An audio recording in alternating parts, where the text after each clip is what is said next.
So here is a demonstration of the app. The first thing I am going to do is actually delete it to prove that I'm not just caching anything and faking this demonstration. Okay, so we're gonna run it and hopefully it doesn't take too long. So these are the 4 places that we currently see. There's 2 different buttons, either compare distances or add a place. You can click on one, go to new activity, and you can edit that field. So to kind of test, save change. You can do the same thing here, test type of thing, and reopen this, put it back to normal, put it back to normal. Actually, going to put this one with the T there just so that we know that it's been changed. We can also add a place,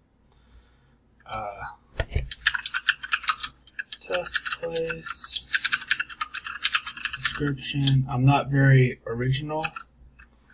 We'll make it a residence. That is an autocomplete dropdown, but you can enter anything you want. Fake 123 Main Street, and then we'll give it really bad values of 0 for everything, just to show that you can do that. So they still got the test place, and we're all good to go. Now, I guess we can delete the test place one. If we hit delete, it goes back, and we're good to go. Compare distances. It defaults to the top for each. So obviously it's going to be 0 and 0.